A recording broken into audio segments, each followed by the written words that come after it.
തിരഞ്ഞെടുപ്പ് കമ്മീഷൻ വോട്ടുകൾ ചോർത്തുന്നു എന്ന വ്യാജ ആരോപണമുയർത്തി ബീഹാറിൽ വോട്ട് ചോരി യാത്ര സംഘടിപ്പിച്ച രാഹുൽ ഗാന്ധി ഇപ്പോൾ മലേഷ്യയിലാണത്രേ. ഏതാനും ദിവസം റോഡിലൂടെ ബുള്ളറ്റിൽ അലഞ്ഞതിന്റെ ക്ഷീണം തീർക്കാനാണ് മലേഷ്യയിലേക്ക് വിട്ടിരിക്കുന്നത് എന്നാണ് പറയപ്പെടുന്നത്. രാഷ്ട്രീയം പാർട്ട് ടൈമായി എടുത്തവർ ഇത് ചെയ്തില്ലെങ്കിലേ അത്ഭുതമുള്ളൂ എന്നും പരിഹാസമുയരുന്നു. ചില പാപ്പരാസികൾ എടുത്ത രാഹുൽ ഗാന്ധിയുടെ ഫോട്ടോകൾ സമൂഹ മാധ്യമങ്ങളിൽ പ്രചരിക്കുന്നുണ്ട്. മുസ്ലിം വേഷമണിഞ്ഞ ഒരു സ്ത്രീക്കൊപ്പം എന്തോ സംസാരിക്കുന്ന ചിത്രമാണ് ഇതിലൊരെണ്ണം. എന്താണ് രാഹുൽ ഗാന്ധിയുടെ മലേഷ്യൻ ദൗത്യം എന്ന് അറിയുന്നില്ല. അതീവ രഹസ്യമായാണ് രാഹുൽ ഗാന്ധി മലേഷ്യയിൽ എത്തിയിരിക്കുന്നതത്രേ. ബീഹാറിൽ നിന്നും ദേഹത്ത് കുറച്ചധികം ചെളി പുരണ്ടോ എന്നാണ് BJP പ്രവർത്തകർ ചോദിക്കുന്നത്. ബീഹാർ രാഷ്ട്രീയത്തിലെ ചൂടും പൊടിയും കുറച്ചധികം കോൺഗ്രസ് യുവരാജാവിന്റെ ദേഹത്ത് പുരണ്ടിട്ടുണ്ട്. അതുകൊണ്ടാകാം വിശ്രമത്തിന് ഇടവേള എടുത്തു പോകുന്നത്. അതോ ആരും അറിയാത്ത മറ്റൊരു രഹസ്യ മീറ്റിംഗിനാണോ പോകുന്നത്? BJP IT സെൽ മേധാവി അമിത് മാളവ്യ ചോദിക്കുന്നു. വിദേശയാത്രകളിലാണ് രാഹുൽ ഗാന്ധി ഡീപ് സ്റ്റേറ്റ് ഏജന്റുമാരുമായി കൂടിക്കാഴ്ചകൾ നടത്താറുള്ളത്. US സമാന്തര അധികാര കേന്ദ്രമാണ് ഡീപ് സ്റ്റേറ്റ് എന്ന പേരിൽ അറിയപ്പെടുന്നത്. US വൻ ബിസിനസ് കുടുംബങ്ങൾ, രഹസ്യ അന്വേഷണ ഏജൻസി മേധാവികൾ, ആയുധ ഏജന്റുമാർ, രാഷ്ട്രീയക്കാർ തുടങ്ങിയവർ ചേർന്നുള്ള സംഘമാണ് ഡീപ് സ്റ്റേറ്റ്. മറ്റു രാജ്യങ്ങളിലെ സർക്കാരുകളെ അട്ടിമറിച്ച് പാവ സർക്കാരുകളെ അധികാരത്തിൽ കയറ്റുന്നത് ഡീപ് സ്റ്റേറ്റിന്റെ പല അജണ്ടകളിലൊന്നാണ്.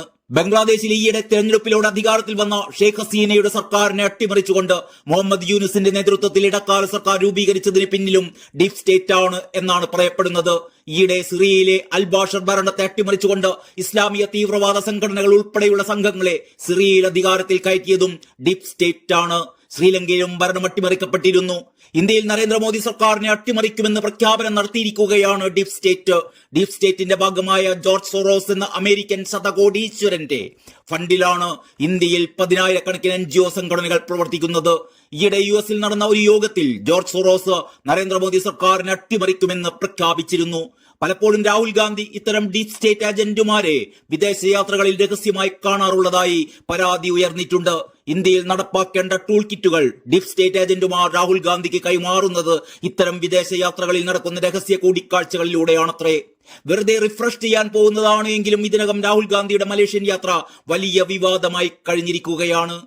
ഈയിടെ രാഹുൽ ഗാന്ധി ഹൈഡ്രജൻ ബോംബ് എന്ന വാക്ക് ഉപയോഗിച്ചിരുന്നു. വരാൻ പോകുന്നത് ഹൈഡ്രജൻ ബോംബാണ് എന്നും മോദിക്ക് മുഖം പുറത്തു കാണിക്കാൻ പറ്റില്ല എന്നുമായിരുന്നു രാഹുൽ ഗാന്ധിയുടെ ഭീഷണി. ഇപ്പോൾ രാഹുൽ ഗാന്ധിയുടെ മലേഷ്യൻ യാത്രയെ ഹൈഡ്രജൻ ബോംബ് പ്രയോഗവുമായി ബന്ധപ്പെടുത്തുകയാണ് ഇപ്പോൾ BJP. രാഹുൽ ഗാന്ധി മലേഷ്യയിൽ ഹൈഡ്രജൻ ബോംബുകൾ തേടി അലയുകയാണ് എന്ന പരിഹാസവും സോഷ്യൽ മീഡിയയിൽ ഉയരുന്നുണ്ട്.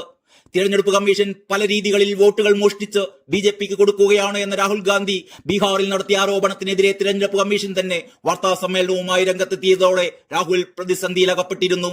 വോട്ടർ പട്ടിക സമഗ്രമായി പരിഷ്കരിക്കാൻ വേണ്ടി തിരഞ്ഞെടുപ്പ് കമ്മീഷൻ ബീഹാറിൽ നടത്തിയ തീവ്ര പരിഷ്കരണ പ്രക്രിയയിൽ ഇരട്ട വോട്ടുള്ളവർ, മേൽവിലാസമുള്ളവർ, വിദേശ പൗരന്മാർ തുടങ്ങി 65 ലക്ഷത്തോളം വോട്ടർമാരെ ആണ് നീക്കം ചെയ്തിരുന്നത്. ഇതോടെയാണ് തിരഞ്ഞെടുപ്പ് കമ്മീഷൻ വോട്ടുകൾ മോഷ്ടിക്കുകയാണ് എന്ന ആരോപണവുമായി രാഹുൽ ഗാന്ധി വോട്ട് ചോരി യാത്ര നടത്തിയത്. ഈ യാത്ര വൻ പരാജയമായിരുന്നു. പര്യടനത്തിന്റെ ഭാഗമായി ബുള്ളറ്റിലാണ് രാഹുൽ ഗാന്ധിയുടെയും തേജസ്വി യാദവിന്റെയും നേതൃത്വത്തിലുള്ള സംഘം പര്യടനം നടത്തിയിരുന്നത്. ഇവരെ കേൾക്കാനോ സ്വീകരിക്കാനോ അധികം ആളുകളൊന്നുമില്ലായിരുന്നു. ഒടുവിൽ ഗുണ്ടകൾ സ്റ്റേജുകൾ പിടിച്ചടക്കുന്ന ഘട്ടം വരെ എത്തി. അങ്ങനെയുള്ള ഒരു സ്റ്റേജിലാണ് മോദിയെ നീ എന്ന് അഭിസംബോധന ചെയ്തതും മോദിയുടെ അമ്മയെ തെറി അഭിഷേകം ചെയ്തും കുറെ യുവാക്കൾ മുദ്രാവാക്യം മുഴക്കിയത്. ഇതിനെതിരെ മോദി നടത്തിയ പ്രസംഗത്തിന് ബീഹാറിൽ വലിയ സ്വീകരണമാണ് ലഭിച്ചത്. മാത്രവുമല്ല, ഒടുവിൽ ഒരു സ്റ്റേജിൽ ഇതിനെതിരെ പ്രതിഷേധിച്ച BJP പ്രവർത്തകരും കോൺഗ്രസുകാരും തമ്മിൽ ഏറ്റുമുട്ടുക പോലും ഉണ്ടായി. അതോടെ തെറിവിളിയും മറ്റും നിന്നു. പക്ഷേ തൊട്ടടുത്ത ദിവസം രാഹുൽ ഗാന്ധിയുടെ വോട്ട് ചോരി യാത്ര അവസാനിച്ചു. തിരഞ്ഞെടുപ്പ് കമ്മീഷനും രാഹുൽ ഗാന്ധിയുമായുള്ള ആരോപണ പ്രത്യാരോപണങ്ങളെ കുറിച്ച് സുപ്രീം കോടതി വാദം കേട്ടുകൊണ്ടിരിക്കുകയാണ്. ഇതിലും രാഹുൽ ഗാന്ധി തോൽക്കാൻ സാധ്യതയുണ്ട്. മറ്റൊന്ന്, രാഹുലിന്റെ ബ്രിട്ടീഷ് പൗരത്വത്തിനെതിരെ അലഹബാദ് ഹൈക്കോടതിയിൽ നടക്കുന്ന കേസാണ്. ഇതിൽ ബ്രിട്ടീഷ് പൗരത്വമുണ്ട് എന്ന് തെളിഞ്ഞാൽ രാഹുൽ ഗാന്ധിക്ക് MP സ്ഥാനം വരെ നഷ്ടപ്പെടും. ഇങ്ങനെ പലവിധ തിരിച്ചടികൾക്ക് നടുവിൽ കുടുങ്ങിക്കിടക്കുന്ന രാഹുൽ ഗാന്ധി എന്തിനാണ് പൊടുന്നനെ മലേഷ്യയിലേക്ക് മുങ്ങിയത് എന്നതിൽ പലർക്കും ആശങ്കയുണ്ട്.